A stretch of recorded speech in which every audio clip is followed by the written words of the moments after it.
भगवान की। भक्तजनों, आप सभी को पवित्र मकर संक्रांति की हार्दिक शुभकामनाएं।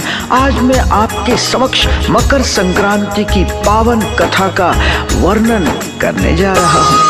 हम पौष मास की अति मन भावन कथा सुनाते हैं, पावन कथा सुनाते हैं। आज मकर संक्रांति का भक्तों वर्णन गाते हैं, हम कथा सुनाते हैं। सूर्य देव और शनि देव को शीश नवाते हैं, हम शीश नवाते हैं। आज मकर संक्रांति की पावन महिमा गाते हैं, हम कथा सुनाते हैं।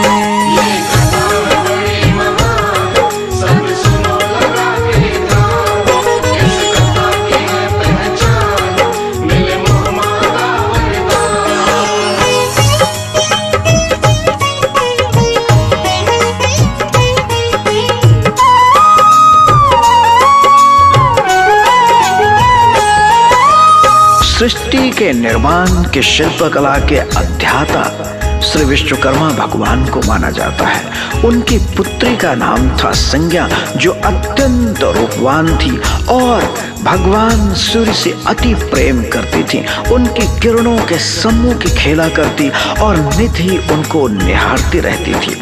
उनके इस प्रेम को देखकर श्री विश्वकर्मा भगवान ने उनका विवाह सूर्यदेव से तय कर दिया।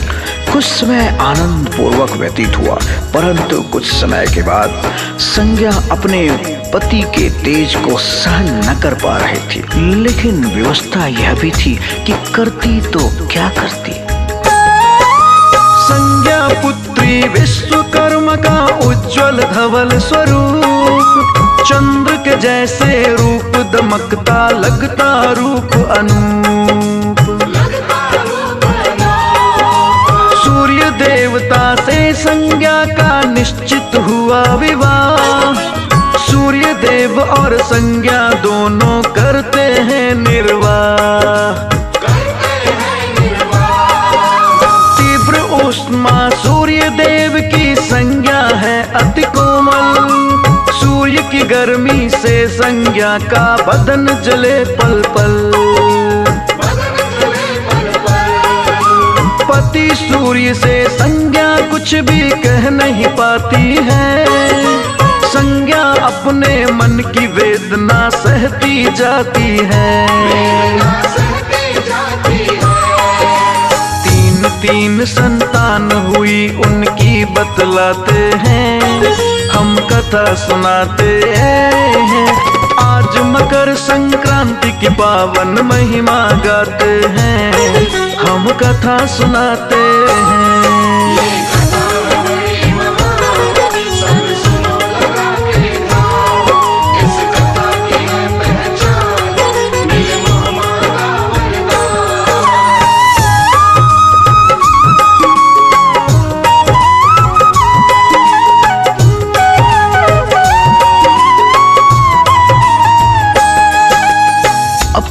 इसी परेशानी से बचने के लिए उन्होंने एक मार्ग अपनाया और अपने समान ही, अपनी छाया से, अपने तपोबल से, अपने समान ही एक स्त्री को प्रकट किया जो बिल्कुल संज्ञा के समान थी।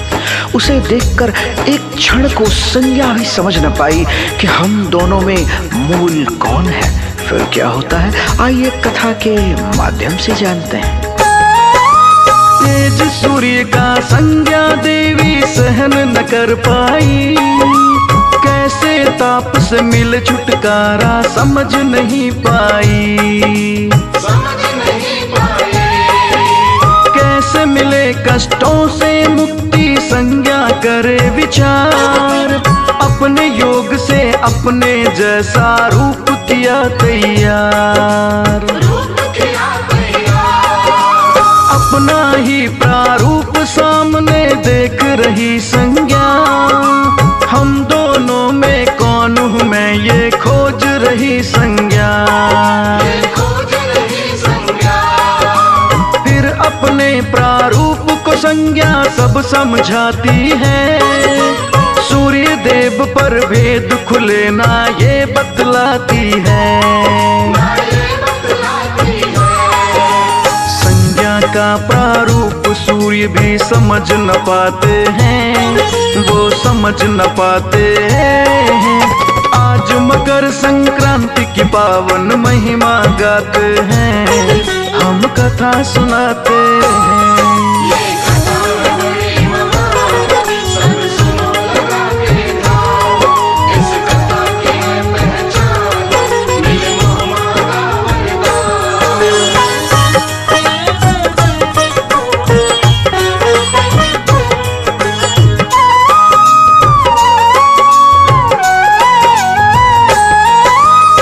संभवतः सृष्टि की ये पहली महिला होंगी जिन्होंने अपने पति के लिए किसी दूसरी स्त्री का उसका साथ स्वीकार सहर्ष कर लिया। सूर्यदेव के असहनीय तेज से परेशान संज्ञा ने अपना प्रारूप स्वयं ही तैयार कर लिया और अपने नियत स्थान पर उसे स्थापित कर दिया और उससे ये वचन भी लिया कि वो उनकी पत्नी के समान ही उनकी सेवा और उनके सम्मान की रक्षा करेंगी, साथ ही अपने पुत्र की और अपने संतानों का पालन पोषण का भी भार उसे दे दिया। संज्ञा बोली अपने रूप से सुनो लगा के ध्यान, पति रूप में सूर्य देव का करना तुम सम्मान। पत्नी का धर्म निभाना उनसे तुम मेरे आस्थान, अपने पिता से मिलने के लिए करती है प्रस्थान। अपने पिता के पास में संज्ञा मिलने जाती है, अपने मन की व्यथा पिता से वो बतलाती है। सुन पुत्री की बात पिताजी क्रोध में आते हैं, वन में जाके कर तू तपस्या ये समझाते हैं।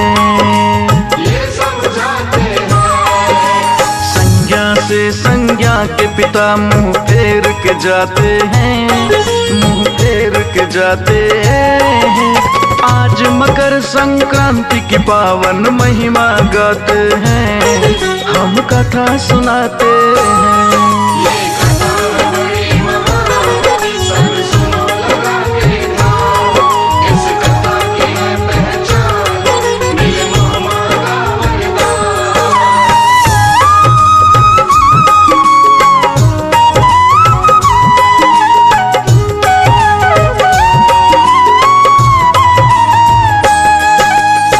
संज्ञा अपनी सारी जिम्मेवारी छाया को सौंप सहर्ष अपने पिता के घर प्रस्थान करती है, ये सोचकर कि उसके पिता को प्रसन्नता होगी। कदाचित ये उसकी बहुत बड़ी भूल थी। उसके पिता क्रोधित हो जाते हैं और तत्काल उसे तपस्या हेतु वन प्रस्थान करवा देते हैं। इधर छाया अपनी जिम्मेवारियों और अपने समस्त अभिलाषाओं की पूर्ति हेतु भगवान सूर्य के साथ पत्नी के रूप में अपने धर्म का निर्वहन कर रही थी और सूर्य की तेज का उसके ऊपर कोई प्रभाव भी नहीं पड़ रहा था।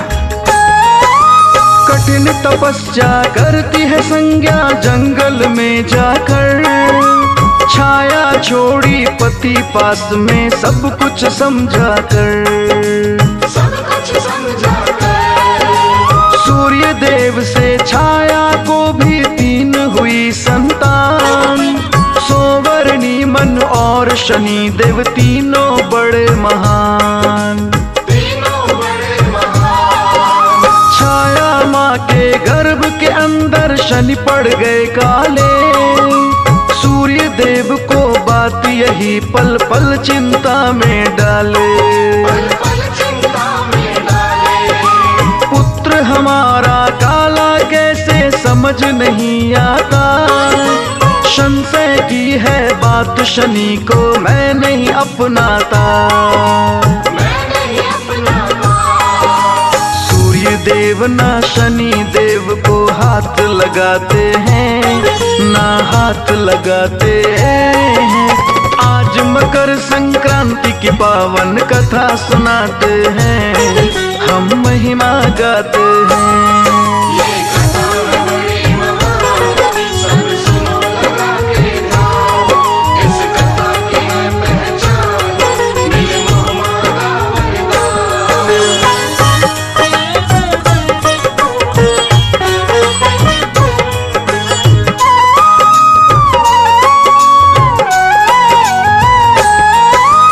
देवेश्वर सोमेश्वर परमपिता परमेश्वर देवाधिदेव महादेव की तपस्या में लीन छाया तपस्या रत रहती है और उसका रंग काला पड़ जाता है और उसके गर्भस्थ शिशु का रंग भी उस प्रभाव से काला हो जाता है। तदुपरांत छाया अपने पुत्र को लेकर जब महल में आती है तो उसके रूप और वर्ण को देखकर सूर्यदेव क्रोधित हो जाते हैं कि जब मैं गौरवर्णा हूँ और मेरी पत्नी भी जब गौरवर्णा है तो मेरी संतान काली कैसे हो सकती है।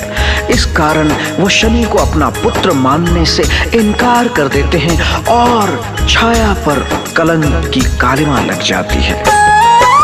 शनि देव से सहन हुआ ना पिता का ये व्यवहार, शनि देव के मन में क्रोध का भर गया था गुब्बार। तन गई भ्रिकुटी शनि देव की, हो गए क्रोध से लाल। सूर्य देव के रथ की शनि ने मोड़ दी सीधी चाल। दृष्टिहीन हो गया सारथी, लगे बड़ा असहाय। शनि कोप से सूर्य देव को क्षय का रोग हो जाए। सूर्य देव की नजरों के आगे छाता है अंधकार। शनि क्रोध से बच्चों में कैसे करने लगे विचार। सूर्य देव शिव शंकर प्रभु की शरण में जाते हैं, प्रभु की शरण में जाते हैं। आज मकर संक्रांति की पावन महिमा गाते हैं, हम कथा सुनाते हैं।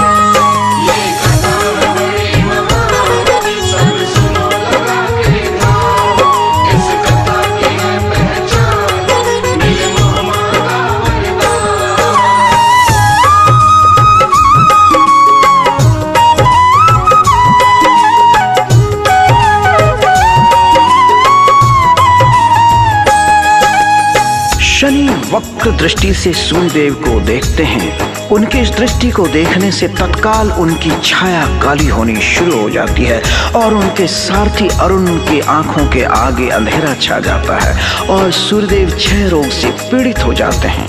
अपनी इस समस्या का समाधान हेतु सूर्यदेव भगवान शिव के पास जाते हैं और भगवान शिव उन्हें समझाते हैं और यमराज जो भगवान सूर्य के पुत्र हैं वह भी अपने पिता को समझाते हैं कि शनि भी आपकी ही संतान है, उसके प्रति ये व्यवहार आपका उचित नहीं है।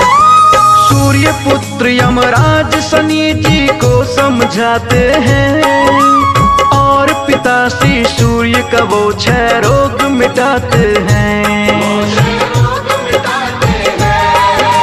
सूर्य देव फिर महाभयंकर क्रोध में आते हैं, तेज से अपने शनि की राशि कुंभ जलाते हैं। कहते हैं यमराज पिता से सुनो हमारी बात, शनि देव है पुत्र आपके, थाम लो उनका हाथ।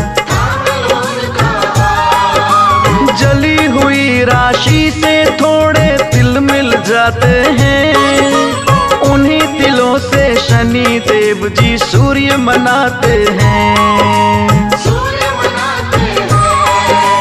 काले तिलों को सूर्य देव पर शनि चढ़ाते हैं, शनि देव चढ़ाते हैं। आज मकर संक्रांति की पावन महिमा गाते हैं, हम कथा सुनाते हैं।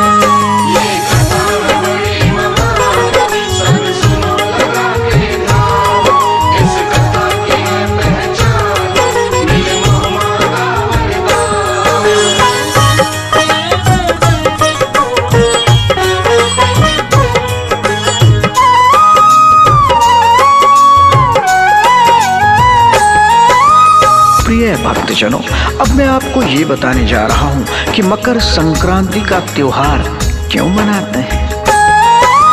सूर्य देव जब मकर राशि के अंदर आते हैं, तभी मकर संक्रांति का त्योहार मनाते हैं। काले तिलों से सूर्य देव का होता है पूजन। सूर्य देव के पूजन से धन्य होता है जीवन। मकर संक्रांति का वर्णन करते हैं वेद पुराण। मकर राशि से जुड़ा हुआ है सूर्य देव का नाम। शनि सूर्य की कृपा जिनके ऊपर हो जाए, धन वैभव धन धान्य सभी कुछ उसको मिल जाए। हाथ जोड़ सुखदेव शनि को शीस नवाते हैं, देवस कुंदन गाते हैं। आज मकर संक्रांति की पावन महिमा गाते हैं, हम कथा सुनाते